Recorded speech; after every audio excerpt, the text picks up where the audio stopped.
It's like we've always known, been set in stone, unbreakable. It's like I've always dreamed, true harmony, unmistakable,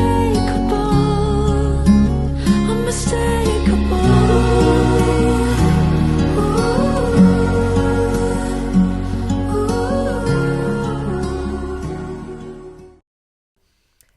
Hi girls, and welcome back to the House of H.E.R podcast, your podcast for all things healing, escaping and rebuilding. This is episode 10 and I am joined via a very special guest today. I am so excited for this conversation. It's not a traditional domestic abuse, domestic violence subject, but it is one that I know is going to help so many women on the back of coming out of a trauma relationship or situation. And yeah, I'm very, very excited. So welcome, H.E.R. Hello. Hi, it's so nice to have you here. I am so excited for this conversation. I was just saying to you just before, I feel like I've wanted to pick your brains on stuff for so long anyway. So I know this conversation is going to help me and also so many other women. Yeah.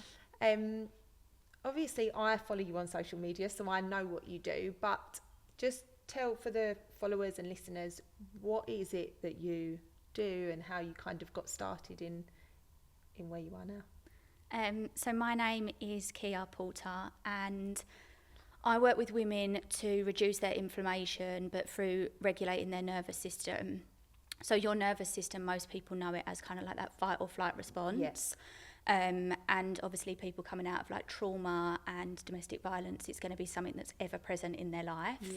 Yeah. But it's not just that, there's so many biological processes in the body as well that can disrupt that fight or flight pathway. So I am a naturopathic practitioner, which means we've got allopathic medicine, which is your traditional hospitals medicine, and then we've got naturopathic medicine, homeopathic medicine, which are a bit more natural. We try and support the body to heal naturally, as opposed to go in with something like medicine. Now obviously two truths can exist at the same time, but ultimately we always try to work with what is happening in the body and how can we support it naturally.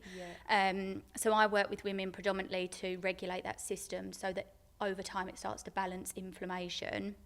And how I got into it, so at the age of 19 I suffered terribly with my periods and I was diagnosed with PCOS.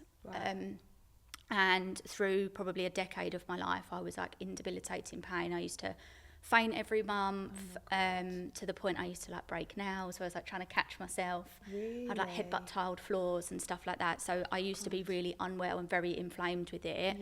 But through that whole journey I then was obviously really tired, fatigued, brain fog, all the things that come with kind of that general hormonal imbalance. But what I also realised as I started going through my journey, that I was really emotionally disconnected to myself through my own kind of journey of upbringing, teenage years, kind of what sets out your life path, I suppose. And probably about 4 years ago I was really struggling with my cycles to the point that I was fainting all the time, and it was when I started drinking a can of Coke Zero. And I would get this throbbing pain in my body. Really? And I was this just doesn't seem right to me. So obviously back then I rang the doctors. I was this doesn't seem right. And I remember the conversation as clear as day. And he literally said to me, "You don't know what you're talking about." And I was no, I do know what I'm talking about because this is happening. And it's your body, you can feel it. And every day I used to drink it between 5 and 5:30 because I drink water all day. And then I just wanted something different in the evening. And my go-to was always Coke Zero. And within a half hour I was my ovaries were throbbing, and I did have a cyst on it at the time, which I did go through the laparoscopy surgery for. But from that conversation that completely changed everything for me, because I don't know, I've always had this kind of intuition that there's always more than what they're telling me. And from that conversation I then overhauled everything. So I was what is it in that is obviously causing such an impact in the body? And for you to feel it so drastically Yeah. when it's going in is like, it's crazy, isn't Yeah, it? and it would literally like throb at me, and I'm like, that is not okay. Do you know what? I know it's so mad though, but you know, like when you see things and you see like videos of like you put a Coke on something and how it's and all of that, and you Strips think, it. oh my God, what is that? When you Yeah. actually think about it and what that's actually doing to our insides is mental. Yeah, and then from then I basically overhauled my entire house. Like I started looking all for ingredients, and this was nearly just over 2 years ago now. So not that long ago. No. Oh my God. When I started looking at all, actually, it was the October 2023. October 23. So only a couple of years. Wow. And then from then literally overhauled everything. But what I also realised is it's not just what you put in your body via food, but it's also what you put on your body and the toxins that you're consuming and that kind of overload. Yeah.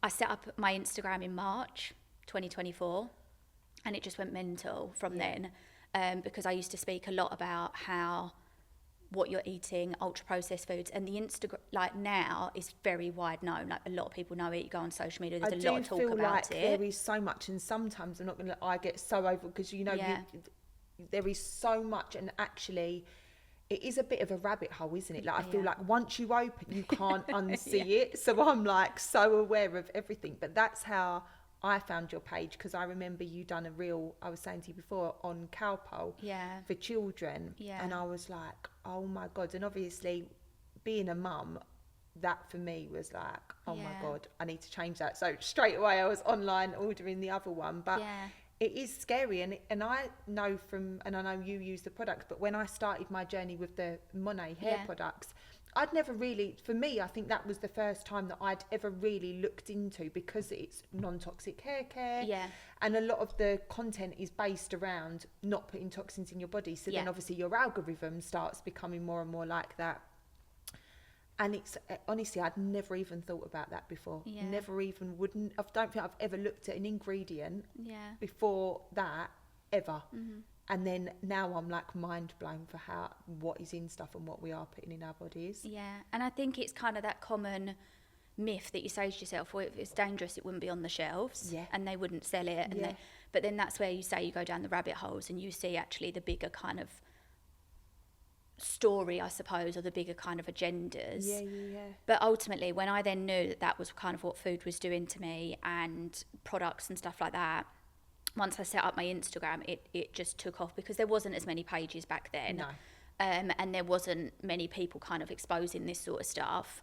But from then I decided like I actually wanted to go and learn about it, and I wanted to learn about the body, and I enrolled to become like a naturopathic practitioner. So that was a year course. I then went on and done some further studies, and I'm now back in college as well again. So I'm 8 months in or 9 months in, and I've got another year and a half. Oh my God, I love that. So yeah, I'm always learning. So would you say, in terms of like, what is it, the naturopath? Would you say that kind of way of like is maybe more, because I feel like, and one of my biggest things with doctors and things, and listen, I've got dad who's had really ill health, and you know, he swears by his doctors, and you know, I do, like you said, I do think they can coexist, but I do feel like, and I've noticed it a lot with me and what I've been through, is kind of, you go to the doctors and it's just kind of putting a plaster over a cut a little bit, and you know, there's no getting to the root of the problem. You go there and I'm feeling like this, and that is why this time through, why I started this podcast and have done all the things that I've done, is because I actually wanted to heal. I didn't want to go in the same cycles anymore. A few years ago, I came out of a relationship that wasn't great, nowhere near like this one, but it wasn't great. And I went to the doctors and I was kind of having a bit of a breakdown, and they just put me on antidepressants. And, you know, I've got friends that are on them. It's not, but I just knew that they weren't doing anything for me, apart from I was just numb. I didn't feel anything. I didn't feel happy. I didn't feel sad. I didn't cry. I just had no emotion. And I kind of knew this time that I had to get to the bottom of it. And it's the one thing that I don't like about the doctors, is I don't feel like they ever get to the root of the problem. And is that where what you do in that or that kind of is more getting to the root of it? 100%. Like, and the thing is, I think anyone that goes into any healthcare profession, whether it's in natural medicine or medicine, they do it for the right reasons. They care about people, they want to help people, but ultimately they're taught medicine. Yeah. So it's They not are that they're taught. lying, it's No, just what they're and they told. don't know. Yeah, Like if there's many a times that I've had nurses, doctors come on my page and tell me that I'm wrong, and I'm like, okay, listen, if that's your opinion, that's fine. Yeah. But ultimately, and don't quote me on this being true, but they do something like a day or less than a day in nutrition. Yeah. And that's why they're not talking to you about your diet. That's Diet, not because they why don't know. No, they're not also talking about you, like your emotions, how you're feeling, what you're going through, what's going on at home, or like what's going on at work, or are you happy? Like simple question. Yeah. And they don't ask it. And these are the things that I like to work with my clients on, because I truly feel that you can take medication, you can take supplements, you can do all the things, but if you are not getting to the foundational root of why you feel that way, and I say it's like what's going on between your ears, like what's happening in here is going to play out in how you do this, or smoke, drink, whatever it is that you choose as your outlet. That is what is driving it, that nervous system underpinning. And do you think a lot of it is food based? Do you think like a lot of kind of, because I know, ultimately, like I've done so much healing, I feel like, not loads, but loads, but my diet, and I feel like there's still so much of me that I could probably feel 10 times better if I poured the right nutrition into myself and stopped eating kebabs every weekend. Oh my God, I used to love a kebab. Oh my God. So do you still eat takeaway, or are you not a lot really? More? No. I mean, the only takeaway, I do love an Indian. My favourite is like dishoom. Yeah. Like me and my husband love dishoom. Oh, I always see that on your Instagram. Yeah. Love it. Like I would choose that over any restaurant really. But no, like I try and home cook everything. And bearing in mind, I used to go to Nando's twice a week. I used to get an Indian once a week. Yeah. We used to get pizzas. We used to get like kebabs. Yeah. We used to eat all of the things that I would deem as like a normal diet. Yeah. But actually, when you then zoom out and you learn about, like you say, that nutrition value, there's nothing in it. But food does have a massive impact on people's nervous systems. Yeah. Because effectively, your nervous system is underpinned by how your body reacts to something. Yeah. That doesn't necessarily mean to be like a physical, actual trauma, even a trauma as in like a death of a loved one or a car accident, God forbid. Yeah. It can literally just be someone walking through the door and making you jump. That's like, oh my trauma. God. Because You they go say into in that therapy, straight. it's like big T and little t. Sometimes you think of trauma as like such a huge event, but it can be something quite small that literally just makes you feel makes a certain way. I think they define trauma as like an event in which you feel like you weren't able to cope. Yeah. And that wording I struggle with, because I'm like, everyone's ability to cope is very different. Very different, yeah. Depending on their life history, what's happened. Like you and I could react totally different to the exact same situation. Depending on how my nervous system is, how yours is, what's going on for you, what's going on for me, what's happened in your life versus what's happened for me. 100%. And like coming back to what we were talking about off camera about like the healing and the deeper healing, the kundalini and things like that, like the actual energy healing, absolutely foundational. I think we don't know enough about it in terms of like, we don't talk enough about it and how important that energy is. I say to people, like, some people think it's a bit woo-woo, like the whole energy thing, but I think you can walk into a room and you can pick up if there is an atmosphere. Oh my God. Without anyone saying anything, you can pick up that there is an atmosphere, and people go, I could cut the tension with a knife. Yeah. What is that? It's energy. And you notice, like I notice, around people, there is people, and I don't know if you follow like Roxy Nafusi, or, I've been to one of her events, and I remember her saying, she's got like a postman, and she's like, his energy, she said, I don't know him. And it's so true. Like you could be around someone, and I can think of people that I'm around and I don't really know them, or I'm at the wholesalers working and someone walks in and I'd probably say 5 words to them, but the minute they speak, you just feel or there's people you walk in a room and you talk to and you literally walk away and you feel like drained. Yeah. And that is all just energy. And I genuinely think like it's not spoken about enough. And I think people, I think it's getting better, but it is still, there's certain things that people do still think, they're off their head, it's woo-woo. Yeah, 100%. And it's like the energy drainers, energy givers. I work with it with my clients, like what is actually draining your energy? What is giving you energy? Like I done it with myself last night because I felt quite flat this week, just life's busy and all the things, but So I sit down, what actually is giving me joy at the moment? What's Yeah. not giving me joy at the moment? Okay, how can I kind of just Yeah. adapt on that? And we always want, and this is where medicine comes back in, but we always want that pill, that thing that's going to fix us quickly. It's like a dopamine fix. Yeah, of like, oh, that's going to fix me really quickly. Yeah. But real healing, real deep healing, getting to know yourself takes time. Yeah. And I think food, coming back to your earlier point, it has such an impact. Yeah. Because biologically, what's happening on in the body is your blood is constantly pushing nutrients around your body. Yeah. But everything needs to be inside of a cell. And I'm a very visual learner, right? Yeah. So I always explain, and people say to me, God, it always makes sense when you explain something. But you've got to imagine inside your body, you've got like 7 trillion Battersea power stations. Right? But imagine Battersea power station when it was a station, Yeah. not a shopping centre. Yeah. And you imagine that if the person there in the morning didn't go and load the coal, well, the chimneys wouldn't be able to burn and this wouldn't be able to do. And like everything. Yeah, everything's, it's almost like a domino effect. Yeah. So your blood is effectively the motorway to Battersea power station. But if there's nothing in your blood, it can't get to Battersea power station. The people can't get there to get and go and do their job. So your blood is constantly pushing nutrients from your food, nutrients from what you're taking in, your atmosphere, your energy, nature, whatever. It is always taking it in and pushing it so it can get inside Battersea power station to do its job. God, yeah, it's such a good way of But putting if this is where medicine also is very different, because when you're testing blood, you're testing for the motorway. We actually want to know what's happening inside the cell. it. Right. Because if it's in the blood, you're testing kind of like something's a bit really off. Yeah.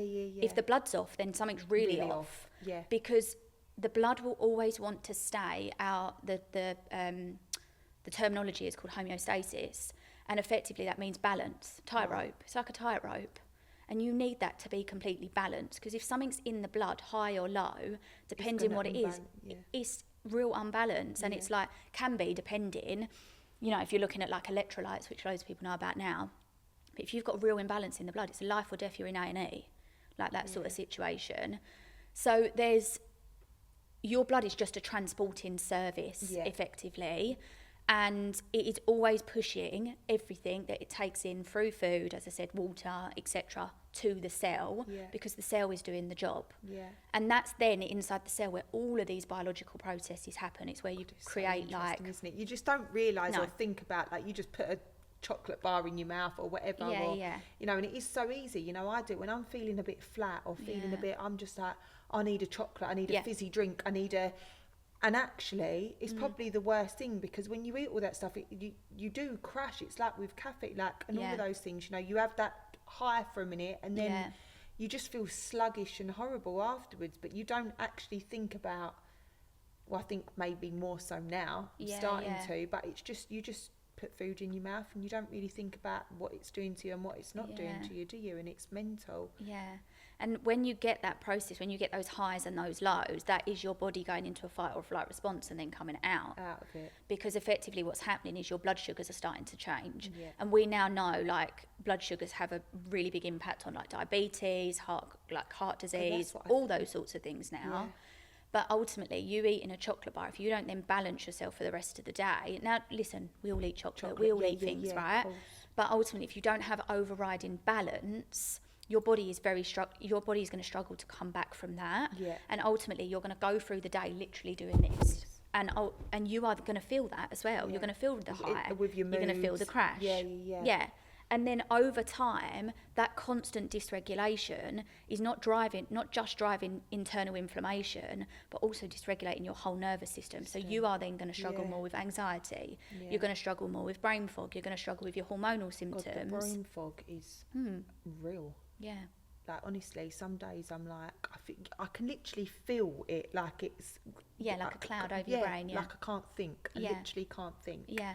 It's mental, but it's just it's so interesting. Like, I love hearing you talk, because honestly, when you break it down, and it's because you can almost, when the way you break it down, the way you think, I'm visualizing something going into Battersea. Do you know what I mean? I'm actually visualizing. If someone just said it to me, I'd think, I have no idea what you're talking about. But you start to actually understand what each different part of your bodies and the bloods and all of that does Yeah. in terms of your internal system, I guess. Yeah, and we've never been educated on it, right? You get taught a little bit in school, but you don't actually get taught on how to optimize your health based on the organs that you're learning. Yeah. Like, you could probably ask a handful of people, where's this organ? They'd be like, oh, I'm not sure. Yeah. You don't remember what you learnt at bloody school. I didn't pay attention. No, I hated it. And also at that age, I No, feel you're like not it's not really, interested. no one's really interested, are they? No. You think you're going to live forever and Yeah, nothing's yeah, ever yeah. going to Yeah. affect you. And I think it's actually when we get to our sort of age Yeah.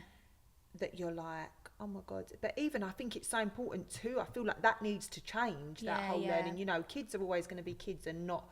But I think as you start to, you know, go into teenage, especially colleges and stuff, it is so important Yeah. to understand, like, how things work. And also I think, you know, for the purpose of the podcast, like coming out of trauma, Yeah. there is probably so many things that we do day to day Yeah. where I want to pick your brains of, Yeah. like, you know, coming, like you said, fight and flight and anxiety and things like that. And when you're already coming out of a situation where it's got your body in high alert, fight or 100%. flight and all of that, and you're already suffering from anxiety and depressions and what we're doing day to day in our day-to-day lifestyles, Yeah. and what we're eating and what we're consuming and what we're putting on our skin is probably just tenfold Yeah. of how It's all adding to that load, isn't it? Yeah. Like, your nervous system responds very much in like two different ways. Yes, by environment yeah and things that are actually physically happening, but also by what you're putting in your body. yeah Because if you are, you know, there's so many people now know about gut health and how important that is, and how actually you've got a separate nervous system that just goes from your gut to your brain. wow So yes, you've got a couple of different nervous systems, but you've got one that just controls your actual nerves, Yeah. you to do things. You've got one that controls your kind of emotions, this fight or flight response. Yeah. But also the opposite to that is a rest and digest. So I've I heard of imagine it this. as like my little dogs. yeah When they're sleeping and then the door goes, they're like, whoa, someone's at the door. That's them going into fight or flight. yeah because Right? they're going like, Oh my God, what's at the who's door? that? What's at the Yeah, door? yeah. But then after they come back, they lay down, shake it off. That's Yeah. what they do. They shake, Yeah, don't yeah, they? yeah. They shake it off. They lay back down, they go to sleep. They're going from rest and digest to fight or flight Right. back to rest and digest. Yeah. The problem nowadays is we sit in fight and flight pretty much all the time, we don't really come out and of we that. don't give ourselves time to rest, because life is life in, yeah the world is world in, yeah and ultimately we're never disconnecting ourselves long enough. We're constantly multitasking, and Yeah. it's not, when you look at food, that is going to have a dysregulation Yeah. on your body, which is Yeah. then going to exacerbate how you're then feeling. Yeah, of And it course. all kind of, it's not, this and this and this, it's everything's just knitted in yeah, together. yeah. And it's just starting small. I say to all my clients, like, you could try and overhaul your entire life. You're setting yourself up to fail. And also I feel like that then adds more anxiety. I Pressure. remember when I started finding all of these like Instagram pages and like learning about things, and then you start looking, oh my God, this is, but I remember my algorithm was like, Yeah. don't hold like toilet paper. And I mean, yeah. actually my mum actually ordered me some toilet paper which is like non-chemical. Yeah, I like can't remember- bamboo-y it type comes one, in, yeah. like, I can't remember what it's called. Oh, the multicoloured, the packs, yeah. But it was like receipts on your, like, you don't yeah. hold a receipt when you come out. And I was like, oh my God, coffee cups from Starbucks and Yeah, this and that. And I yeah. know they are all so bad, but it can get so overwhelming. Yeah. So I feel like you have to do like little and often. Like I say to myself, Yeah. like I changed my laundry, obviously my shampoo and my hair products. And then I use, I can't remember what it's called, like the kitchen spray, which is Yeah, and yeah. just making small changes, because I feel like otherwise you can actually send yourself into a Oh, yeah, silly. tailspin trying, and that Yeah. then makes you feel like you're in fight or flight again, Yeah. trying to just And also, like, juggle. someone coming out of like abuse and stuff, there's going to be like a control thing, because you've felt out of control for such a long yeah, time yeah. that you will then try and control other situations around you, and that's something that you can then fall into, to be like, oh well, I'll just control all of this. Yeah. But it's coming back to your kind of earlier point where you said, like, you can make I get it all the time. They make all the external changes, they change everything, they change the products, they change what they're eating, but they still don't feel great. Yeah. And when we're looking at that, all of this is amazing. Like, it's so good that you make the changes, you try and switch food, you eat more nutritious, you be a bit more conscious about what you're eating. One of the biggest things is, like, actually most adult women are eating like children. They're barely eating anything. It's me. They're eating like a 4-year-old. Do you know what I mean? And then you look at what they're actually eating, and I see a study the other day where they actually said 16-year-olds actually eat more than the average actual adult woman. Wow. And then we wonder why we're so like tired yeah. and fatigued and feel like wired and shaky and dizzy. Well, that's me at the minute. And I actually today I got to work, and actually for the first time, because I have tried to make a conscious effort of not having caffeine. I've actually got this adaptogen mushroom coffee at the minute, and it tastes like hot chocolate, and it's like a natural caffeine. Yeah. And I've swapped that, but I am the world's worst for going all day, till 1 or 2 o'clock, and just living off caffeine. So I'd have that in the morning, then I'd have a cup of tea when I get to work, and not actually eating. And then the last week, I've noticed that my hands are like shaking, and I've got like really bad health anxiety. Yeah. My mum was like, "It's probably your blood sugars," like, and it's no surprise. You don't eat. I could go all day, and then it would get to an evening, I think, can't bother to cook, so I'll just have some biscuits or something, and then I've gone all day, and it's like, no wonder our bodies are like literally shaking and on edge and feeling like shit, because we don't look after ourselves. Yeah, and you're not giving yourself kind of like, the thing is you're not prioritising you. Like, so many people go through prioritising family, friends, like there might be a caregiver, mums, you know, whatever it is, but ultimately you can never give from half a glass. Yeah. Like, if your glass is constantly half empty, you can't give from that. Yeah. And it's about, I say to people, like, no is a full sentence. You don't need to say no, but, no, sorry. No. Boundaries. Yeah. Done a lot of work on this. Yeah. Because you feel like you have to explain yourself, don't you? Constantly, and you don't. Yeah, and you don't need to say sorry for it either. Yeah. Like, no. So true. Like, no, I don't want to do it. No, I'm not going to do that. But also having the boundaries with yourself is also just as important as having boundaries with other people. Because if you don't have boundaries with yourself, then you do fall into those patterns where you don't eat properly, you're not nourishing yourself, you're not taking care of yourself. Now, as well, like, it's not about being 100 or nothing, 0 or 100. Yeah. You can live at 50, 60, 70. Yeah. Some weeks you're going to be 100, some weeks you might be 20. And especially, I think, as women, you probably know, with hormones and cycles and stuff, you know, there is some weeks where I think, oh my God, like, just as general in women, like, you feel like even with emotions and feelings and off the back of things, some weeks you'll be like, oh my God, like, I feel so much better and I feel like I've taken some steps forward, and then the next week I'm like, oh my God, I haven't even moved a single step. But awful. But I think it is, especially for women, because we are hormonal, we do have, you know, cycles and things like that, so we're not always gonna be at our best. It's just normal, isn't it? And you'll feel different throughout your whole month, like the month. Yeah. So your first phase is your follicular phase, and this is where you've just had a cycle, so you've just had a bleed, right? And then after that, your hormones are going to start building up. So you're going to have more energy. You're going to have more like motivation. You're going to get to ovulation. You're going to feel great. You're going to have higher libido. You're going to have that kind of thing. Yeah.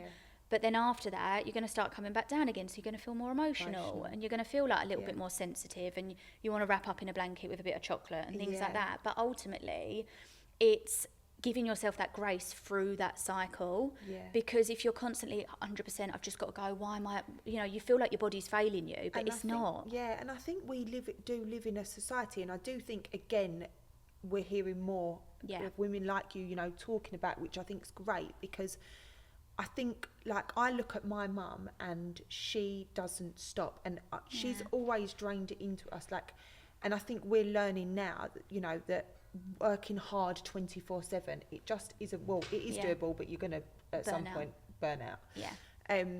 But I remember watching her, and even now, like, and it's almost made me feel like if she was to ring me, and this is no disrespect, she wouldn't mind me saying this, and I said, I'm just having a chill day on the sofa, I would not be able to say that, because it's almost like, well, you know, how can you want to reach that and then you're having a chill day on the sofa? You know, you've got to be at it 24/7, and actually it's not like that. But I feel like there is so much pressure on us to actually just, and I learnt this through therapy, she was like, you know, if your child was sick, you wouldn't say to your child, well, no, you've got to get up and you've got to do this and you've got to do that, you know. And sometimes mental health days and knowing when to rest and listen to your body is so important. But I feel like we have so much pressure. Like, if I sit on the sofa for an hour, I start thinking, I start panicking that something, you know, I'm not doing something and I'm being lazy. And actually, I feel like lazy is good sometimes. It's actually productive Yeah, to it be is. lazy for our body. It is, and also that's just because underpinning that is a nervous system that's probably always been used to keep going.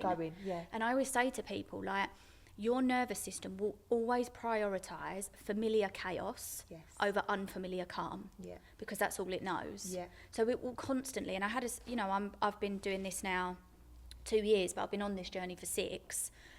And even the other day I worked out something. So I have always wanted to get up at 5, and I'm always like, I've got to get up at 5. If I don't have my whole entire day done by like 7 in the morning, I'm like, I've failed the day. I failed the day, like, oh my God. And then there's no point me doing anything now. And I'm like, well, I've done. just wasted the whole day. What have I been doing? It's 7:30 in the morning. But I went through burnout last year, so I couldn't get up, and I was so tired. Like 8 o'clock in the morning, I'd fall asleep in the afternoon. And a lot of people talk about high cortisol. Mine was low. Mine was like on the floor. Yeah. And effectively, we have to give ourselves that time. But the other week, I was like, why do I have this constant, I've got to get up at 5, I've got to get up at 5. And I see something on Instagram where a lady posted and basically said, like, if you're getting up at 5 and you've got hormonal imbalances, like, this is a problem. And I was like, oh, and a light bulb went in my mind, and I was like, I know why this. When I was 11, I had horses. Well, I had horses when I was young. But every day before school, I used to get up at 5, and I used to go to do the horses before I went to school. Yeah. And that's been so drummed into me of getting up at 5. Yeah. And getting up, getting out, But doing now these things. it's like But your now, inner child. it's like my inner child. It's like, got to get up, got to get up. Oh my God. But now I've come to that realisation. I'm like, 5 o'clock can piss off. Yeah. I'll get up at 10. Yeah, I'll get up when I wake up, which Yeah. I wake up like any time between sort of 5:30, 7, like, you Yeah. know, but I don't have that. It's now I know, yeah. but it's took me 20 years to work out. Oh my God, that's mental, isn't it? 20 years it's took me to work it out, and it was only because I see something. And I've been PCOS since 19, and this is again where the nervous system is so important, because if you don't understand, you've got physical symptoms of the PCOS, the irregular symptoms, weight gain, acne, you know, those sorts of things are the general, but you've also got metaphysical as to what has happened in someone's life To get them Yeah. with that diagnosis, because it's not always just a physical. A symptom doesn't just pop up. You don't just one day have a walk. Yeah. It happens low level Yeah. for a long time in the body, and this is where inflammation doesn't start chronic. Right. It starts low level. It starts with blood sugar dysregulation. It starts with the odd bit of fatigue. It starts with the 3 p.m. And then crashes. it just gets Yeah. worse and worse and worse. It starts with the feeling jittery. It starts with the anxiety, and over time that gets worse, and it's more dysregulation in the body. Yeah. And is that when it then can turn into disease and things Yeah, like that? 'Cause they say exactly. it's all emotion, like, you know, Yeah. like releasing emotional trauma. But actually, with what you said about your body feeling, we'll go with Familiar, it, is yeah. so relevant to like what I speak about with the podcast, Yeah. because it's so often in like abusive relationships. Yeah. And when I went through therapy, I couldn't understand, and when I speak about trauma bonding and stuff, and I couldn't understand. Like, I genuinely thought that, you know, and women do, you leave that relationship and you think, oh my God, I can't wait to have peace. Yeah. And then you leave and it's like, what? Where's the Yeah. fucking peace? Like, Yeah. why can't I? And you go back. Yeah. Because going back, although it's not safer for you, Yeah. in your body, Yeah. it sees the familiar chaos Yeah. and the abuse and those highs and lows Yeah. as what it knows, so Yeah. it keeps you back. So actually, when you go away and you go home, like, I could not sit on my sofa for it to, even now I struggle to sit, like, I had to walk past my front room. Even my house, like, I couldn't sit down and chill for so long because I'd never been able to. I was always on that nervous energy, yeah. had to look at my phone, had to be doing this, had to be scared of doing something wrong. And I thought, oh my God, once I leave, can't wait to have peace. And actually, even now, it's probably one of the biggest things that I struggle with, is just feeling like I can feel calm, like Safe. getting in my car and not, you know, thinking, oh my God, I've got to ring, what if I don't do this, what if I don't do that, what if I've done that wrong, or what if I've said this, or, you know, all of those things Yeah. is the hardest thing, because our bodies just go to, Yeah, that's all they know. what's familiar, Yeah. which is crazy. And also, like, it will always try and pull you back, Yeah. because it's what it knows. Yeah. And it knows that as safety, even though that's not actual safe. And you say there, like, you thought walking away you'd get peace. Yeah, but the peace might be out here, but it's not peace in here. Yeah. And ultimately, there is a constant feedback loop going on in the body, and there is dysregulation. Yeah. You know, you'd have felt it, and probably still some of that still now. Yeah, and I do feel like so disconnected from myself. Like, but you've had to be. Emotionally, and I feel like it's getting that back, because I think, and so many women, you know, in an abusive relationships, I think if you was connected to how you was feeling emotionally, you wouldn't cope. You have to have that whole disconnection to kind of survive it and get through it. And also you do, like, because you're putting on an act, you know, you're not going around telling everyone what's going on, so you are completely disconnecting your reality from your body, you know, to just get through it, I guess. So actually going back to that and trying to find that is really hard. So if, like, there was someone, you know, for the women watching, like, how can trauma, how, like, do things sit in the body? How does trauma store itself in the body? Like, I mean, if you look at, like, traditional Chinese medicine, for example, you've got to imagine, again, my little analogy. Oh, I love these visuals. You don't have a skip on your drive to just chuck all this emotion somewhere, right? Yeah.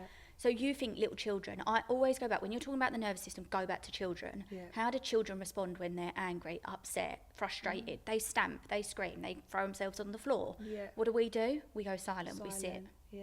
Where does the energy go? It stays inside. And every single energy you have stores in a certain organ.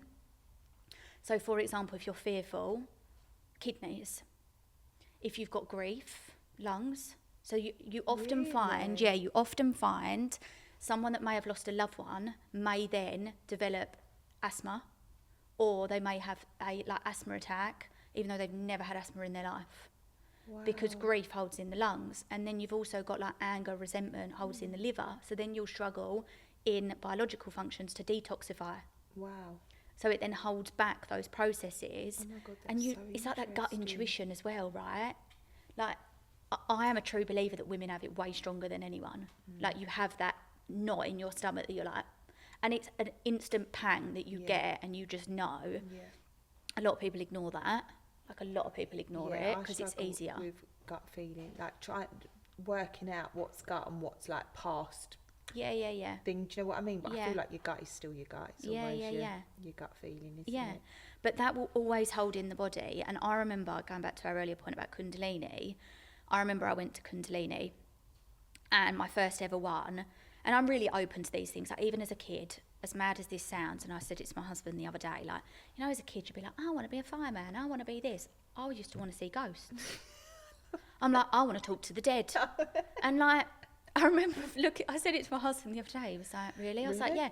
But I can now, it's really weird, I get, like, witchy feelings. Really? And there's a couple of things where I could be sitting there and I'm like, and I had an experience in a energy healing the other day when my nan was talking to me, and she was telling me things. She told me something to tell my mum, and I said, Mum, here you go, this is it. She said, yeah, it makes sense. So I've now started, I don't know how it happens, and it's really bizarre. But ultimately, when you are dealing with that kind of trauma, and that all of that energy holds in the body, and when I went, going back to the Kundalini, when I first ever went, as I said, I was quite open to it, a bit like apprehensive, because you don't really know what's going to happen. You see some of the videos online, and you're a bit like, what on earth is going to happen? Yeah. But I cried for about 3 hours. Did you? Cried and cried and cried, to the point that my back was killing me, but my body was still crying. And in my head, I'm thinking, oh my God, please, can you stop now? Because it's actually hurting. My face is hurting. My back's hurting. Yeah. But my body was just releasing it. And that happened both times that I went to Kundalini. And I've also, don't know how I've done it, but I've also put myself into Kundalini at home. Did you do a video on this? Yes, I've seen this. And again, cried, moved a hell of a lot. Yeah. And then I thought, all right, okay, I'm fine, I'm out of it. I went outside, my husband was sitting in the garden with the dogs, and I laid on the grass because I just want to lay on grass. Laid on the grass, I said, no. I said, I'm going to burst out crying, then burst out laughing. You know, like someone was looking at me, they'd think this girl's unwell. God. Yeah, but what is wrong with her? Release. Emotion is just coming out because, again, we suppress everything. Every medication you take, every time you don't use your voice, every time you don't speak your truth, you suppress it. Yeah. And that has an impact on your health Yeah. more than anyone will ever realise. God, do you know what? I could sit and talk about this stuff for like ever. I just find it so fascinating because actually I think it almost does take you to get to a certain point, doesn't it? Like you with your PCOS, yeah. me with this relationship, you know, Yeah. you never, and I feel like everyone, for whatever reason, you have to reach that thing that kind of crumbles you to go on this healing journey and understand your body and do all of that stuff. And I think we just take for granted, like you just don't even give it a second thought, like putting food in your body, like what emotions do to us, like what. And when you actually sit and you start learning about it, it's like, oh my fucking God, like no wonder we feel burnt out. Yeah. Like, you know, and I just honestly, I'm here for the woo-woo life. Yeah, I love oh my the God. woo-woo. See, I've not actually done, so we were saying about Kundalini, I've not actually done the full Kundalini. So the lady, Kat, I've got to get her on the podcast because, well, actually, she has done one-to-one sessions with me where she does, it's called, she done like a cutting of the cord thing with me, but she wraps you up. Oh, like in a cocoon? Yeah. And does all the thingying of your hips, and she said like sometimes when you can have childbirth it can come out of alignment. Yeah. And I had that, but she does a Kunda dance every Monday. Oh, I love that. Where? In Epping. Oh my God, stop. Keely, you've got to, it is that for Is it me. fun? I had vertigo. Well, I don't know if it was vertigo, it was stress related from when I was coming out of the relationship, and I kept going to the Vertigo doctor. is a sign of dysregulated nervous system. Right, so I had it so bad when I was towards the end of when I just started leaving the relationship, and I kept going to the doctors and they was like, it's stress. And I was like, I literally, in the end I was You're fine like, up I know with that. it. Yeah, I mean Thanks. everything in my life is at the minute. But I literally, but you know, like I was almost thinking, I thought there was something serious wrong with me because I was like, how can stress make me feel like this? I felt like I was on a boat, I couldn't look at my phone, and in the end I was throwing up so badly. Yeah. And I started Kundalini, Kunda dance it is. So it's like a HIIT class almost, but Kundalini movements. Yeah, and so you're moving the energy oh my out God, the chakras you've and got stuff. to go. Yeah. I'm actually going to send you it. Please do. She does Mondays. online Mondays at 10 o'clock. Yeah. But honestly, she is just amazing. And then I done a one-to-one with her, and that is when I went into my emotional. Yeah.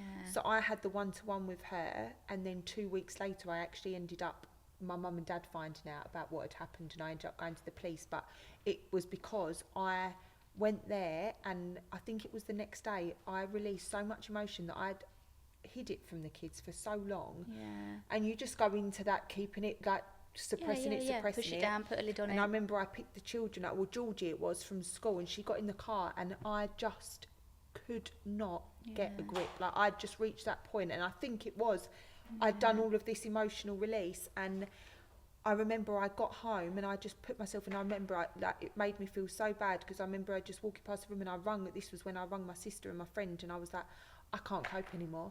Like I don't want to be here. Like I cannot feel like this anymore. But literally I feel like for 48 hours I Wiped you out. cried. Yeah. I cried like I've never cried before, and it was actually at that point where my sister was like, we've got to tell mum, because you know, she didn't understand what was going on. And then that led me to going to the police and doing this. But I genuinely feel like doing that, what she done with me, released. Well, I mean, I'm sure there's a lot, but it literally just, it took the lid off, is what it done, and it just started coming out of me. But I would love to do the full Kundalini. But they do say, I don't know if you know if it's true, like after trauma, sometimes it can be quite Probably too much to do the full maybe Kundalini with all the it breathing. is heavy. It is heavy, and the ones that I do, you do like an hour's breath work, and then you go into an hour's or 2 hours breath. I can't remember, but it's like 3 hours total. And I literally come home the next day and I can't move off the sofa. Just I drained. am drained. Yeah. But I cannot explain the freedom it gives you in your own body. And I say to people, like, when you're going through healing, whatever it is, changing your diet, you know, it's all interconnected.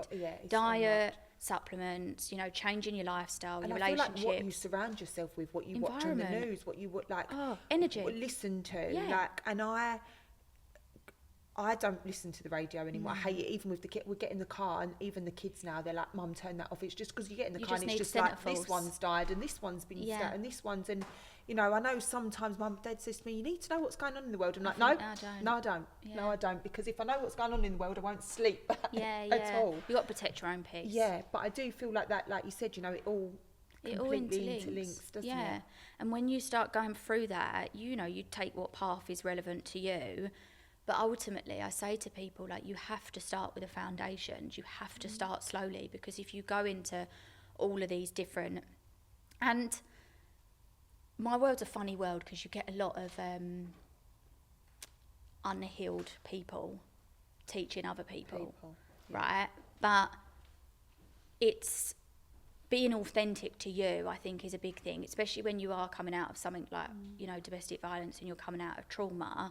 Any trauma, as we said, there's, like you said, the big T, the little T's, anything, so many things, stress, whatever it is, it's about being just nicer to yourself, being kinder to yourself, putting in your boundaries and saying, like, no, I'm not fucking putting up with this. Like, I'm not putting... And in a way, it's kind of, when you look at the energies, you've got like masculine, feminine. You may have been in your feminine for so long because you're trying to be caring, you're trying to give to that relationship. It's like kind of stepping a bit into your masculine to be like, fuck off. Yeah. Like, actually, Yeah, fuck yeah, off. yeah. You're not treating me like that. Yeah. But also having those boundaries, but also still being a bit kind to yourself. Yeah. And I say to people, like, it's about finding your voice again, but finding it in a way that's not hurtful to how you are going to deliver that. I guess sometimes, especially in like these situations, you probably could find your voice again, but be angry at the world. Yeah. And be like, I kept my mouth shut for so long, so now I'm going to tell it exactly how it is. And you know, you probably can get a bit of, not bitterness maybe, but be quite bitter about life, and not just, you know, these relationships, but you know, if I can imagine, you know, if you've lost someone close to you, you can be angry at the world or bitter about things, and you know, if someone's hurt you and done all of those things. So it's so true, you know, just finding it in a way that's helpful for you. And like, if you are angry, get it out, whether it be to a friend or get it out to like a family member, or, you know, like write it down, journal it, write it down, you know, so that you're, I don't know, I think you are what you put out to the world. You're also what you let into your world. You are what, like you say, what you surround yourself. They say that you are the product of like the five people around you. And I just think you've got to look at that and be like, is this kind of what I want to live by, and is this what I want to do? Because as well, you're allowed to grow. I remember your sister putting up something before, actually, that's always stuck with me, and she put up saying, like, you're allowed to grow. And it is so true that people look at you and think, oh, you're doing better. Or she's changed. I was listening to a podcast. She's changed. And it's like, yeah, you're meant to. I have. Yeah. I have changed. And actually, sometimes, you know, I always see it as like friends, people, relationships, whatever. They're with you for a reason, a season, or a lifetime. I love that. I genuinely feel like everything teaches you a lesson. Yeah. And I actually spoke about this on another podcast episode, and I truly believe it. And I know it's so hard sometimes to like stick by this, but when bad things happen, not that we want them, or you know, but you know, stressful days, you know, we all have them in business. I know, you know, when I had that email about you know, at the time it can be small things or big things, and you know, if you're coming out of a breakup and a hard relationship, and actually I feel like the most growth happens when you are going through them hard in the shit, you know, and everything. And I remember listening to another podcast, I think again it was with Roxy Nafusi, and she was saying, you know, there is nothing that will not teach you a lesson, no matter how bad it is. And actually the worse it is sometimes, the bigger and better the lesson and the more growth. But in every single thing that you go through, and I actually try and remember it now, you know, when something's happened or you're going through a stressful time, and I actually quite like sitting on my sofa and crying now. Like I genuinely have got to that point, whereas before I'd get like, oh my God, why am I crying? Oh my God, and storing it. Whereas now I'm like, I love a cry. Get in my car, put a bit of sad music on. I know that will get me going, and I feel like I'm having a release. And I know that through those moments, I will look back on that and be like, I grew from that, or I learned from that. And it's just trying to remember that. But I think, like what you were saying, like everything literally is a reason, is it a reason, a season? A reason, a season, and a lifetime. And I love or that. a lifetime. Yeah. And it is, you go through, and you're allowed to grow, you're allowed to become someone better. And if that means you outgrow your current environment of whatever that is, then so be it. Like, your path is set there, you've just got to choose if you want to follow it. Yeah. And, you know, you if you hadn't have gone through your experience, we wouldn't be having this conversation now. Absolutely. I wouldn't be sitting here now, you know, like, and it's so funny because before I come in here, I was like just creating a little reel for like Instagram. Like, one day you're in a 9-to-5 depressed, like miserable, chronically inflamed. The next you're talking about your journey on a podcast, you know. Yeah, so no, I love that. But if I'd have stayed in my corporate job, not listened to my intuition of like something's not right, I wouldn't be back in college. I wouldn't be learning. Exactly. I wouldn't learning be and working. helping other people. Think of the amount of women that you're helping. Like, it's literally amazing. And talking about, like, so if someone was watching now, like, you know, what would you say are really small, aside from food maybe, but like you, I know I see you like in the garden and, you know, and these are things that I need to get better at, because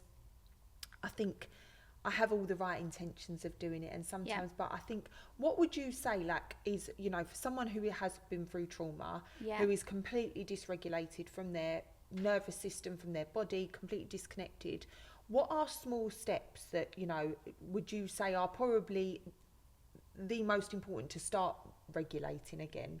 I would say disconnection from the world in a way, but where you're not constantly multitasking is a big one. Right. Silly things like driving without music. Yeah. Like walking without your phone. Yeah. Not with, obviously, have your phone, but like not listening to on Do Not Disturb. Yeah. Yeah. Taking your earphones out. Yeah. Like, and I know some people be like, oh, but I don't want to be with my own thoughts. Yeah, but they're not going away. Yeah. Like, you do, if you want to grow, you have to, and I actually said this to a client the other day, you have to sit in the shit. Yeah, you have to. Like, and I know some people are really not willing and they don't want to do that, and that's fine. I feel like you then continue in that same cycle, don't you? It's like coming out of a valley, right? You're in the bottom of the valley. You're in the shit. You're like, how am I ever going to get up that hill? How am I ever? You're down there at the bottom. You're tired. You're exhausted. You've got nothing to give. You're at the bottom of that valley. Over there is once what you always knew. Over there is what you don't know. But ultimately, you go up that hill slowly, day by day. You're not just going to peg it to the top of the hill. You get to the top of the hill. The other side's beautiful. Like, and it is just the small things. But ultimately, when you are trying to reconnect to your nervous system and you're trying to regulate, you need stillness, you need calm. Chaos is not going to do anything except add more chaos, add more dysregulation. Stillness. Like, and I know that's really hard for people, like you say, you sit on the sofa and you're a bit like, oh, I feel a bit twitchy, what can I do? But you have to sit with it. You have to be like, and I say to my clients, and I say to myself, I'm safe. Like, and I talk to myself like a third person. Right, so this is what I wanted to ask you as well. So with these things, because I hear a lot about this, and I, you know, talk about this and talking to yourself, and one of the things that I'm doing at the minute, and I did last year, and I know it massively helped me, because I've got no confidence. Like, I might show up on social media, but I am literally so horrible to myself. Like, every time I look in the mirror, I just pick myself apart, and I've just literally got no self-love and no self-confidence. So I am doing the mirror affirmations at the minute, and I do a lot of like waking up in the morning and breathing at the minute, and saying things to myself, like when I do and talking. Does it actually work? 100%. I've had it so many times where I can feel really dysregulated, and I will just sit with myself for a minute. At the beginning you feel a bit silly, don't you? You feel stupid. Think, oh my God, I just look like a right dickhead. I tell you a true, honest story. Like you, I used to hate myself. And I've always been someone that's been very outwardly confident. You, like, if I go back to school, people be like, oh, she was the loud one, she was the mouthy one, like proper fiery. And don't get me wrong, I could still be that person if I need, but actually I'd rather sit and I'd rather observe and I'd kind of like watch the room or whatever. But there was so much of me that I disliked about myself. And when I done my first ever Kundalini, the guy that used to run the breathing part of it, at the start you used to do the kind of like the affirmations. I couldn't say them.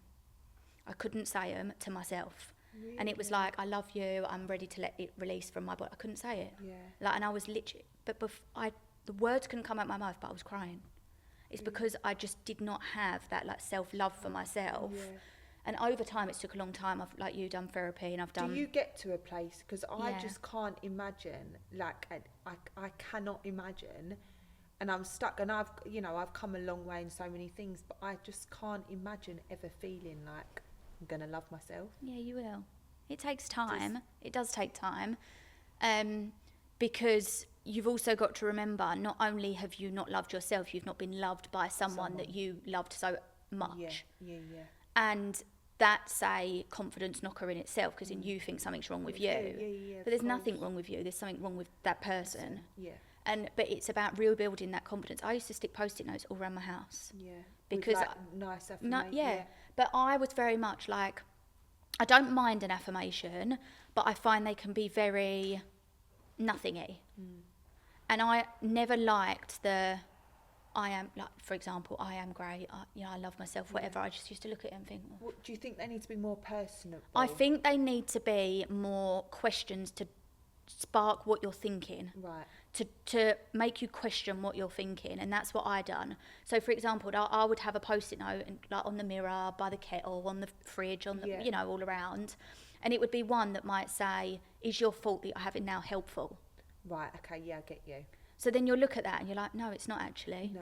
Yeah. That's not a helpful thought. Like, because I'm going up to the mirror, right? I'm thinking, oh, look awful, look at my skin, or whatever it is. Yeah. I look this, I look that. Then you see the post-it note. Is this helpful? No, it's not helpful, actually. So don't. Yeah. Like, so I used to have more things like that. Yeah, that makes sense. And because I found that if I just put on there, I am beautiful, but in my mind I don't think I'm beautiful. Yeah. It's really hard to look in the mirror and believe that. And Yeah. Yeah. But there was so many things. I'd done so much of that, and it was very much around changing and building that self-esteem. Yeah. And that kind of more social aspect of being okay in my own skin. Yeah. But like you, I was very confident. Yeah. People wouldn't think that I wasn't. Because you're on social media. Yeah. But you'd never know how long it takes me to get on that video. Yeah. And how many you delete beforehand. And sometimes I have days like yesterday and I look back and I think, oh my God, my hair's in a bun. And some days I just don't, like, it doesn't bother me. And then there'll be days, like tomorrow I could wake up and I could try and record 5 times and then I end up crying because I'm getting so frustrated, but I just worry so much about what everyone's thinking and what they're saying about me, and then just get yourself into a downward tailspin. But I think like I really got to try and like reconnect and do those small things, sit through the stillness, which I have done a lot of. But it's just learning all these little. It takes time. And, there's some practitioners like me that they won't work with anyone less than a year. Yeah. Because it takes time to really underpin that what all this you stuff. Would do? No, I always start with people on 3 months. 3 months, okay. But 3 months flies by. Yeah. Flies by, and then, some people can really balance it. Everyone's starting point's different. Everyone's baseline's different. It depends what they've going on. If I do feel like it's something that I can't quite help them with, I don't want to open a can of worms that I'm not then competent to be able to think, so I would refer them out to, it might be trauma therapy, EMDR, the energy healing, anything, sound baths, whatever that I feel, acupuncture, anything that I feel would be really important for them as maybe alongside what you're doing. I say it takes a village to raise a child, it takes a village to heal. Like deeply, you need, let's say, a nutritionist, someone like me that's going to look at, I kind of bridge between science and energy, metaphysical and physical, so I'm not your typical, I don't give people recipes. I'm not going to be cooking on my creating recipes on my Instagram. It's not me. But there is people out there that are very much about the food and things like that. Amazing. People have made such good, businesses about it. And then, but ultimately, if I start there, we build on. I take people through this kind of like what I call the 5 stages of transformation. I want to understand the identity that you think about yourself. Who are you? What do you tell yourself all the time? And the amount of times I have a client and they might say, in 1.5 hours conversation, they might tell me 20 times that they are OCD, for example. And I'll say to them, how many times do you think you tell yourself that you're OCD? And they're like, oh, not many. I'm like, no, you say it a lot. They're like, really? I'm like, yeah. I mean, imagine what that is drumming into you. That is making you believe that you've got OCD. So then when something's not straight or something's not tidy or something's not... OCD. It's always because I've got OCD. No, it's not. Yeah. It's just because you keep telling yourself that, So it's what you're believing. that belief then becomes true, but it's a self-limiting belief. Yeah. And over time, these self-limiting beliefs are the thing that are holding you back. Yeah. They're not true. Yeah, And when years ago, I actually think it was hypnotherapy. And I remember her saying to me, there's only two things that exist in your mind, a fact and a belief. A fact is literally, we're on this podcast, my name's Kia, your name's Holly. Yeah. A belief is, I'm actually really enjoying myself here. Yeah. I like your outfit. Whereas you might think, Yeah. it's all right. Like, do you know what I mean? Totally different. We're all in the same situation. You and I could go to Barbados, sit in a 5-star hotel, and have different and totally different opinions. experiences. I could sit and think, oh, this is delightful. Yeah. Best experience ever. You could sit and think, oh, hating it. Yeah, because people from different backgrounds, different lives, they would, Yeah. there'd be someone for me who doesn't, maybe go away loads, Yeah. who would walk into that and think, oh my God, but if someone's used to 7-star hotels, they're going Yeah. to walk into it and think, this is not what I'm used to, it's shit. Yeah, yeah. And that is just all these beliefs. And the more you tell yourself something, the more it becomes your truth. Yeah. Doesn't mean it's true. Yeah. Because someone else would look at you and Yeah. think, no, you are beautiful and you are lovely and like, Yeah. look what you're doing. Yeah. But you just don't always see it in yourself. It's easier to pick yourself apart. And it is, and I think the more we tell, and I think it's really hard as well in and I've spoke about this before, I think it's so hard in this day and age because years ago we wasn't so camera. No, Like, exposed, everything yeah. I do is the podcast on social media, Yeah. showing up on social media, even at the wholesalers now, when I was doing my clothing, everything is, Yeah. and everywhere you go, there's mirrors, you walk for a shot and everywhere, and you're constantly looking at yourself. But also, one thing that I can't stand, and no offence to anyone who uses filters and stuff, but we live in a fucking very filtered world. Yeah. So when you are a woman in your mid-30s and you're starting to age a little bit and you're getting lines around your eyes and and then you're going on Instagram Yeah. and they look gorgeous, but a lot of the time things are tweaked and and so you're looking at your skin Yeah. that's got texture, that's got little lines, it's got pores, and you're like, oh my God. And now I'm seeing girls like so young having like facelifts, and I'm like, oh my God, do I need to get a face? Like, do I need to do this? Do I need to do that? And it's because you then start to think what you look like isn't normal. Yeah. But actually it is normal. It is and it's just normal. because we're, basing it on things that aren't normal and aren't real. And I feel like it's so hard to have confidence in this. Yeah. I life. always recommend to people, have a clear out of those people that make you feel like that. Really. Mute them if they're friends or family, you yeah. know, like can't delete them. It's a bit of a drama, isn't it? But just But also boundaries. Yeah. You choose what you expose yourself So to. yeah, and Mute if you're it, looking at something and it's making you feel delete it. Yeah. I have a clear out all the time on Do you? socials. Yeah. I think, oh no, you got to go. Yeah. Like, you're not making me feel good about Yeah, myself. and It's not a them problem. personal, and I look at these girls and I'm like, oh my God, they look amazing. Yeah. Like, they look gorgeous, and Yeah. it's nothing that I'm being bitchy about. It's just then when I go makes you look feel on, away. like, and I'm like, with my mum bun, Yeah, yeah. no makeup, scraggy look. I'm like, oh my God. Yeah, but you're a real person. Yeah, but that's what I try and tell myself is, Yeah. I'm real, and I try and be relatable, and Yeah. I'm not glammed up to the nines every day, and I take my hat off to the women and the girls that are. But I think it does, from a self-esteem point of view, Yeah. when you are looking at it in a world where it's just not real constantly. Instagram in general a lot of the time isn't. Yeah. real, And it's also really nowadays, hard. it's a funny world with health, right? Because you've got peptides, you've got weight loss jabs and everything. So everyone is shrinking What do you think themselves on again. the peptides? I think there's a place Yeah.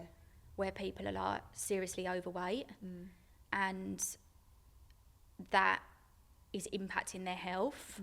I don't agree with the way that people are using them now. Yeah. I think they're being overused Yeah. for the wrong reasons. Someone was talking as to well, me about peptides for the skin, and you know what? the copper peptides, I think. Yeah, not I the don't know weight loads loss, about yeah, them. but I was like, oh, I don't know if These sorts of ones are great. I'll explain how a peptide works. yeah, go on.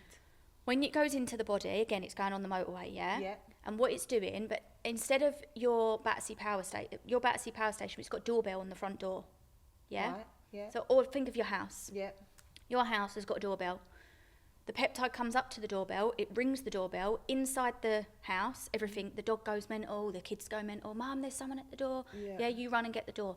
Activity happens. The peptide is the person pushing the doorbell.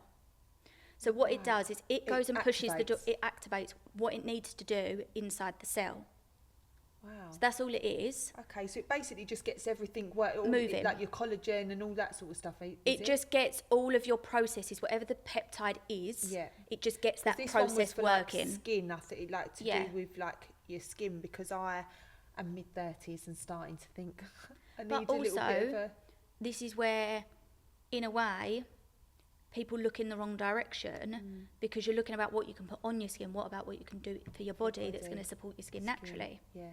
Because as well, there's so many people out there that look beautiful, and I'm not saying they're not, but you look at what they're eating or what they're doing, they're surviving off coffee, sugar, caffeine, and you would look at them and be like, oh my God, you're absolutely stunning. And I don't say this in a derogatory or horrible way, but internally I can't see that they are. No, you can't be, because No. at some point in your life, whether it's, you know, It catches up with you. it catches up with you 100%. Yeah. And I can start to feel like Yeah.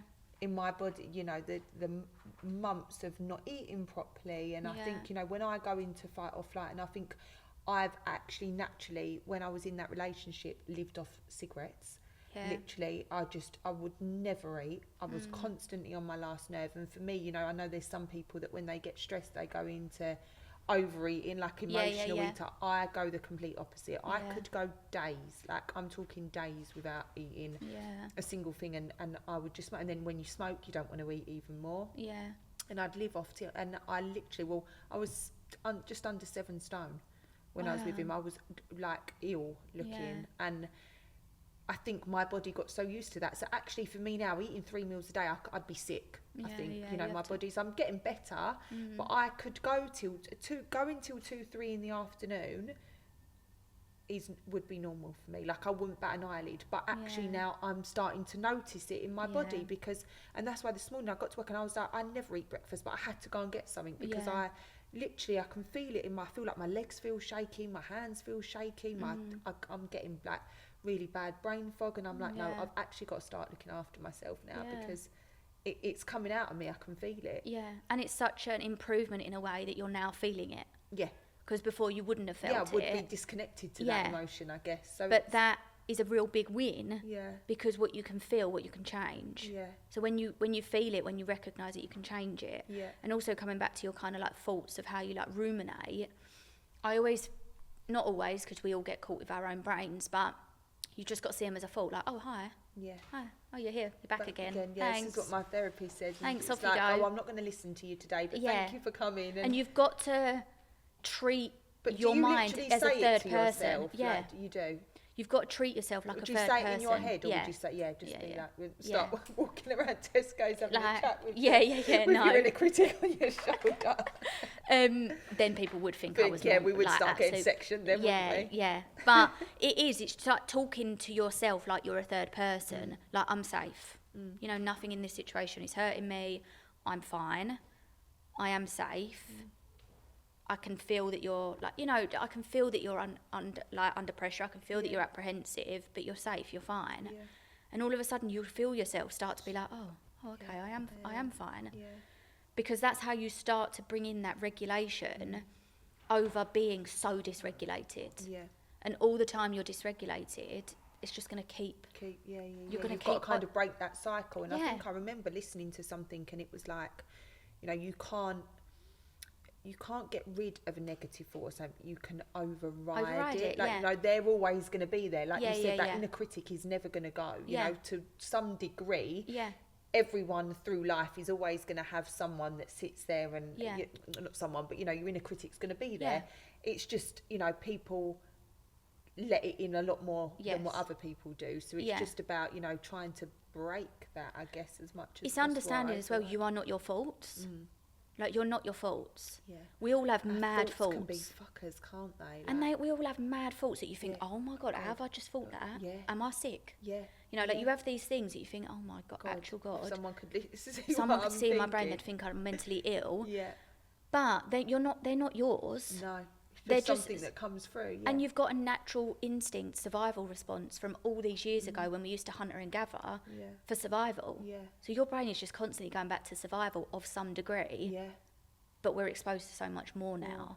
And, you know, you can start by just one, trying to be a bit nicer to yourself. Two, put things visually around your house. That Yeah, you so what are these, aren't- what would the steps be? So if I was to say, right, I want to add like 3 things into my daily routine, Yeah. maybe of, I don't know, a morning, like as part of Yeah. my morning routine to start like regulating myself, to be nicer, what would you say for me to do? I think first off, Not me, but you know, no. anyone. I think first off though, never start your day with caffeine.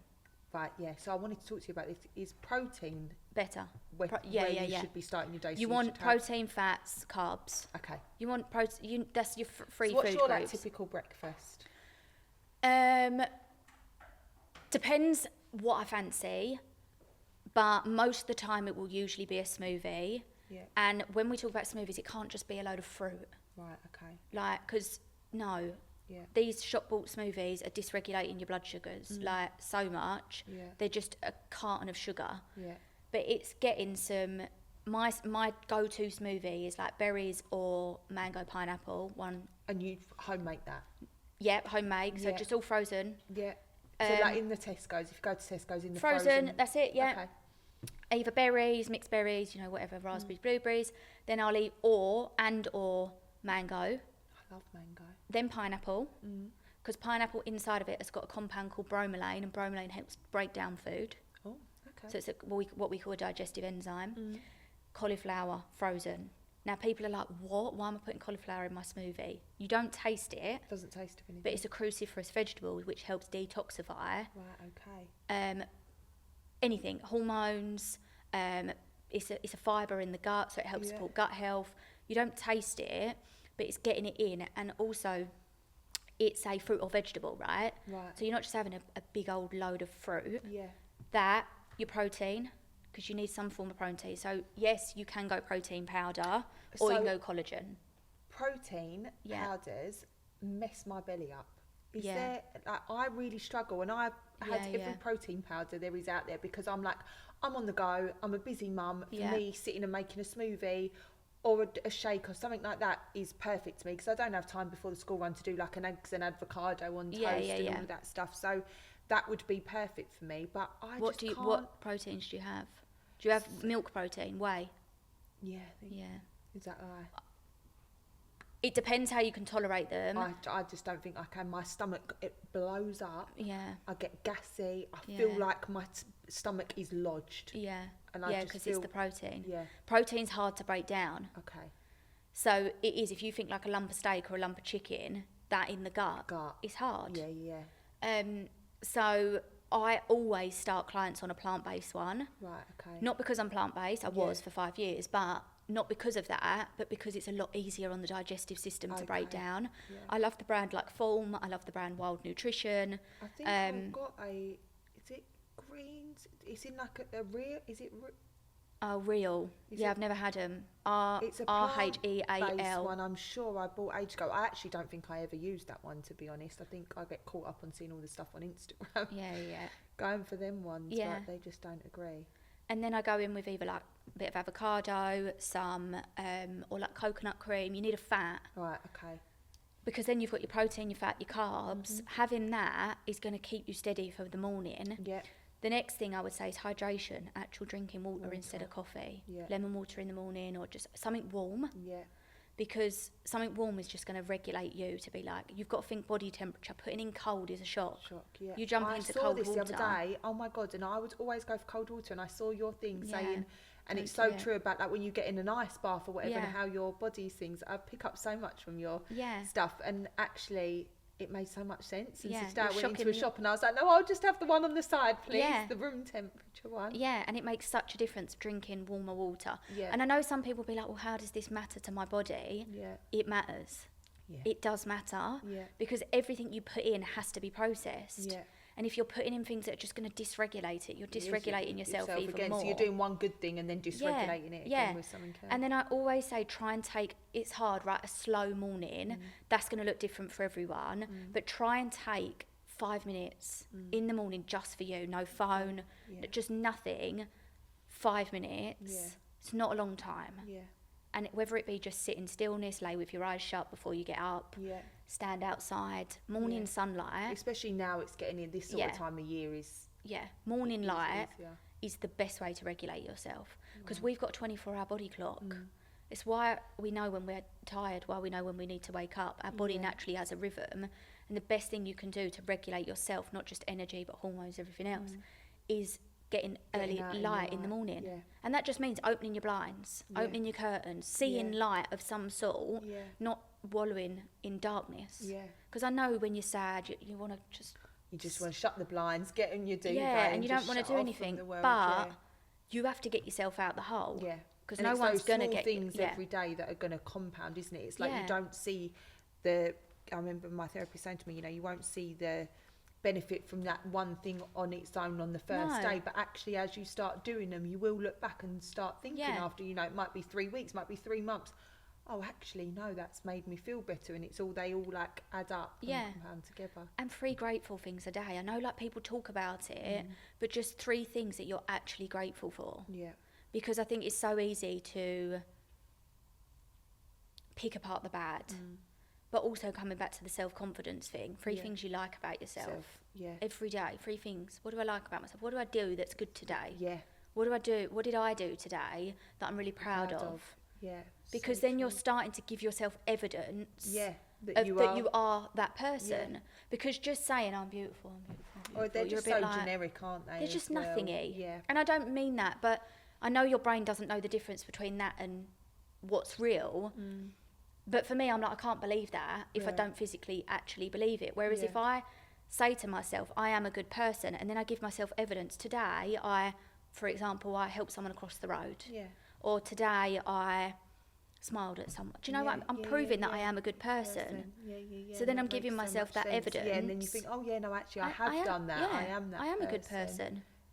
And it's all these little things. People think it's got to be monumental. It doesn't. Sometimes it's small wins, aren't they? And I feel like we don't celebrate those small wins enough. I feel like we're constantly, and I think it's the world we live in, like we're constantly looking for those big next thing moments, and then when we get them, we're chasing the next one and the next one. That actually those little small wins every day of, you know, do you know what, today I did go and stand outside and have my coffee and get that little bit of sunlight instead of laying on the sofa and doing those things and being proud of all of those small things. I feel like we do need to take note of them more, because they are the little things that add up and become the important things, aren't 100%. They? And they're the things that slowly over time start to allow your body to breathe. Because if your body's always in this kind of like in your lungs, you're constantly just breathing like from here, tense as well. You're actually giving yourself space to be like, and you know, I'm a lover of nature. I get out in the woods every single day. Do you think, are you a grounder? Yeah, I was hugging the trees today. Oh yeah, see, I've been partial to hug a tree in my dark times. But people think it's nuts. I can touch a tree and I feel the energy from it. And like, I'll go and lay in the garden. I'll go and touch grass. Like in the summer, I don't have shoes on. I'm like a feral child. I don't have shoes on. Like I walk around everywhere without shoes. And this is probably where I should live in a different country, because I don't actually like wearing shoes.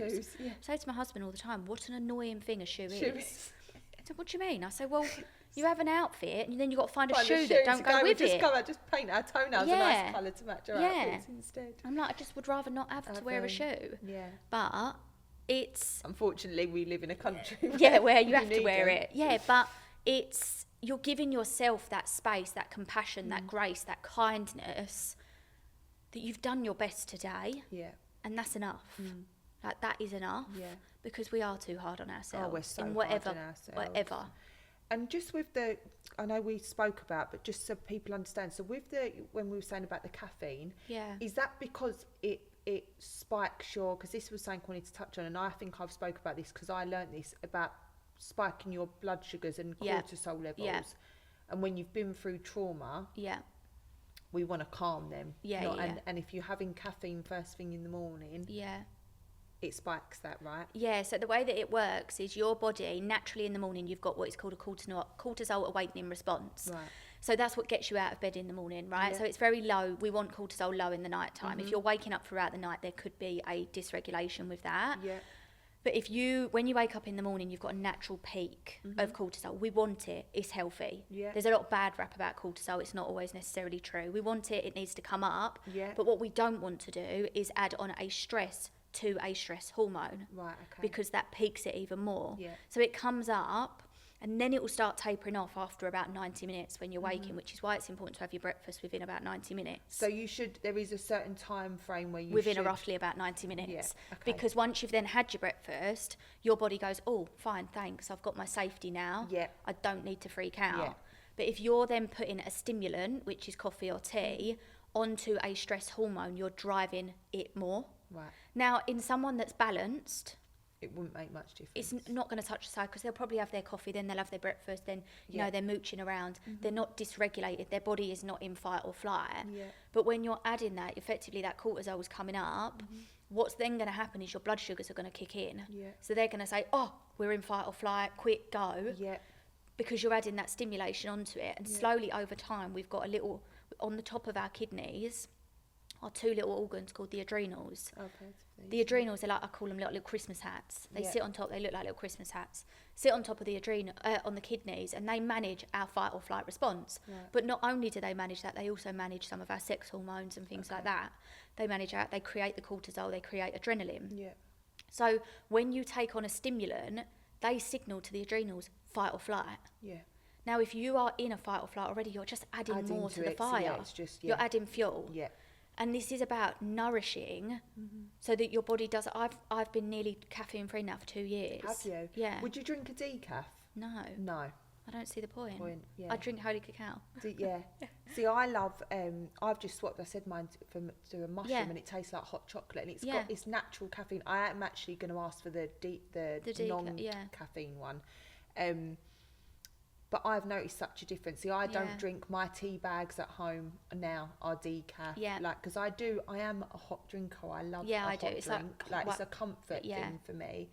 I'm not actually bothered about the caffeine. I actually crash more than I. Oh, but that's because you've probably got low Yeah. blood sugars. So I actually just feel like they actually make me feel worse. I Yeah. never get that high that everyone talks about. Yeah, But I think I am seriously going to think about yeah, completely cutting it out. yeah. And I always say to people, if you're going cold turkey with something, you have to replace it with something else. Because what Yeah. you're doing is you are surviving on sugar and caffeine, let's say, And then just taking it away. and you're taking it away. Your body's like, Yeah. what am I gonna do? Yeah, So then you crash, you binge, Yeah. you want even more, yeah, you feel like shit. yeah. So it's like You need to replace taking it out. with something. So you're replacing it with your mushroom coffee, or Yeah. you're replacing it with a herbal tea, or you're replacing it with a breakfast or a Yeah. lunch, or Or you're something. replacing it with something that's more nutritious that your body can then balance itself. Yeah. Because all the time you've got to think of it as every day you're adding in bricks into like a pension pot, say. Yeah.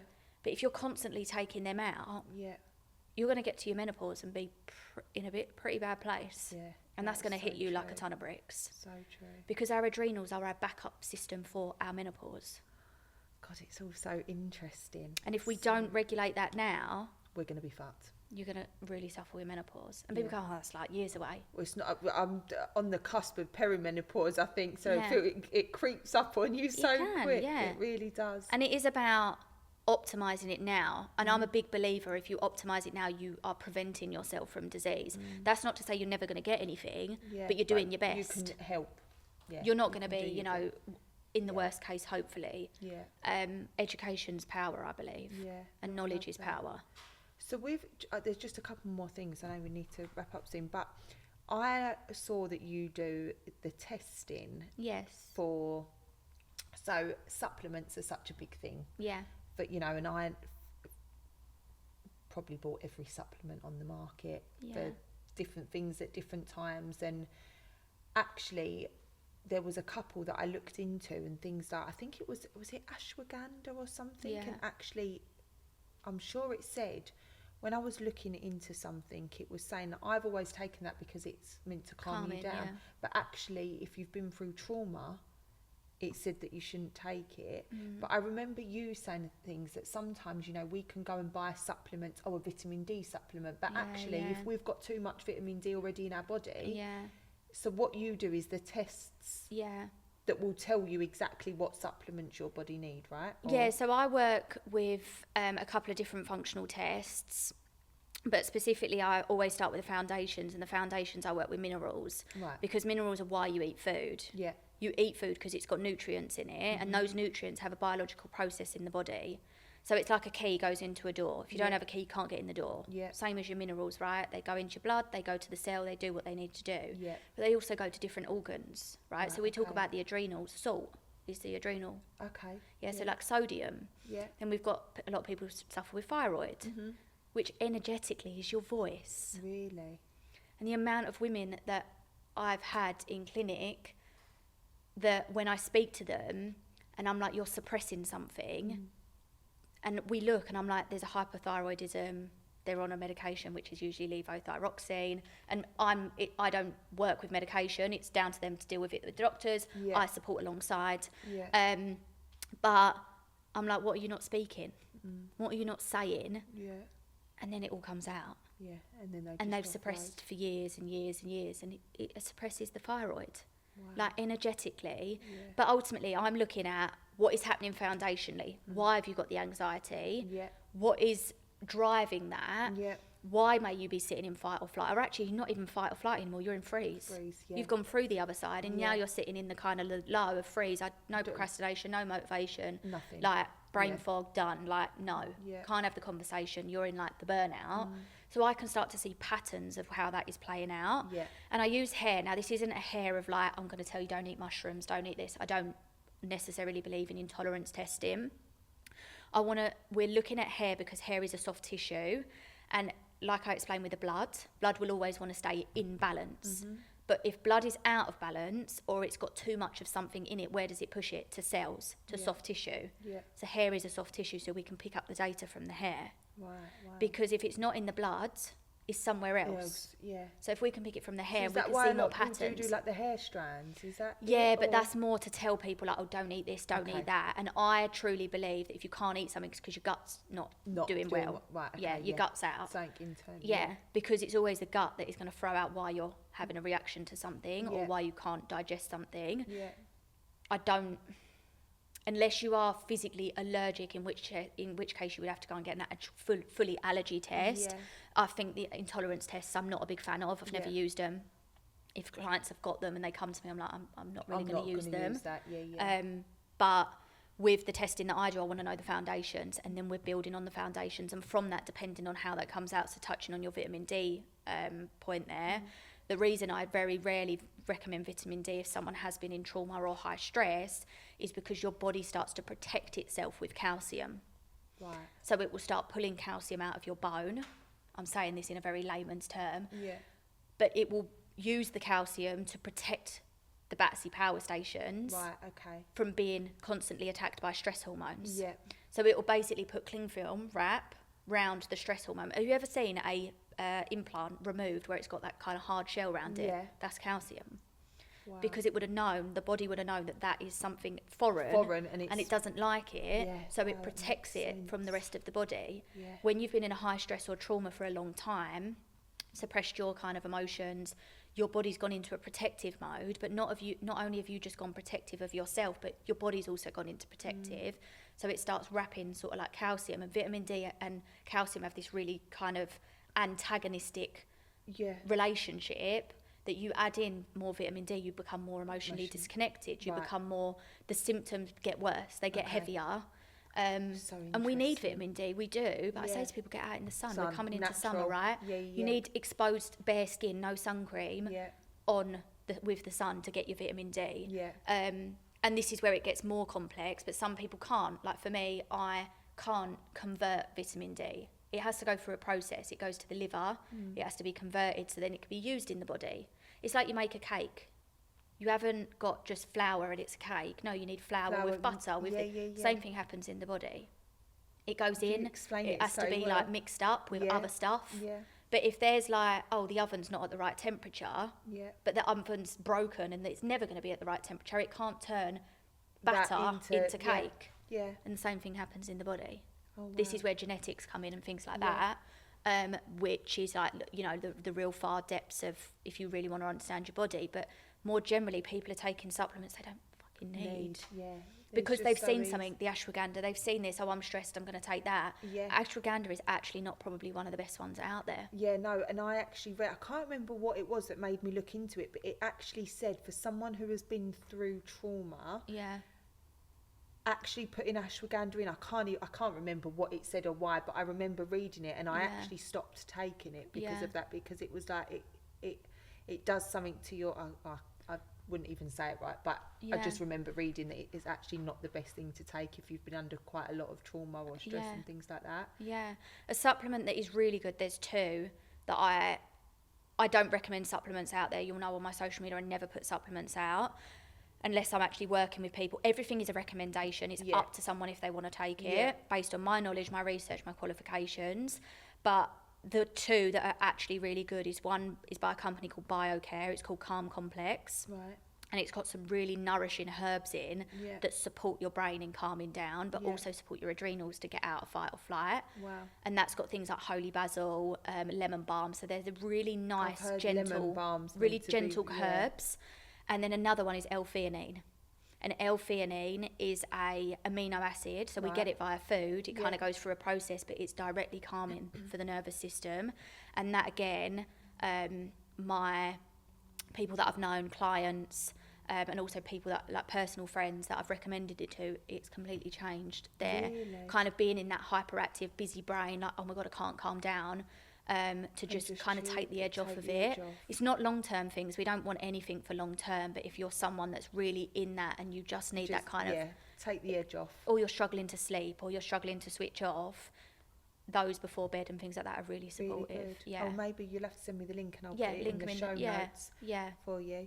Oh God, it's been amazing. I've loved this chat. I feel like I could sit here and talk about this. Yeah, for hours. For hours and hours. But it's been, I've wanted to chat with you for so long. Yeah.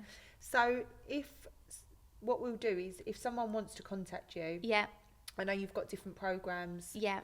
Running all the time and you work with people. Do you do one-on-one? Yeah, I do one-to-one and I also do group programs. I've actually just launched my next group program, so we've just started that, but the next one will be in autumn. Okay. And that is it's basically an education from this is how your body works, this is why you're inflamed, this is why your nervous system's dysregulated, bar the obvious of life. Yeah. But this is what is happening in the body. So some of the stuff that we've spoken about today, but also some really good nourishing practices that they can then put in to make that difference. Then I also work with people one-to-one.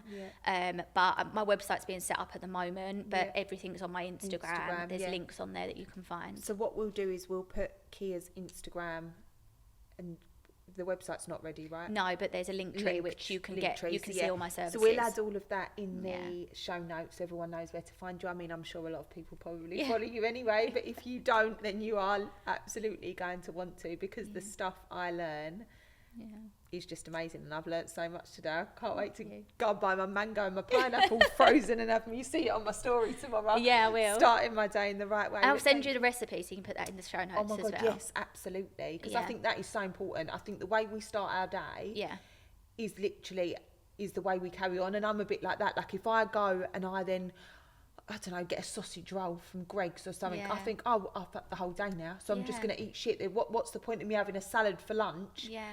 If I've had a sausage roll for breakfast, and really it would make a difference, because I'm probably eating only one bad meal instead of three, but it's just our mind. So I think we can do the right things from a nervous system point of view, but also, you know, from a health point of view. If you start your day in the right way, you're more likely to it all intertwines. Continue it. Yeah, and it's just those small steps. So it's been so helpful, because I think there's so much that I know I'm 100% going to take away, and I'm sure so many women that are feeling that fight and flight. And I think, to be honest, as women, a lot of us are in fight and flight at some point, aren't we? So you just got to take one day at a time. Yeah. One day at a time, and just give yourself that, as I said, that kindness, compassion, empathy. Like, how would you treat a friend? Yeah. No, exactly. Start treating yourself like that. How would you talk to them? This time of year, like you said, you know, we're going into a time of year where I think it's so much easier to put these things, you know, you wake up in the morning and you want to sit outside and drink your hot drink, your lemon water. You want to go, and you don't mind going and standing on the grass and doing some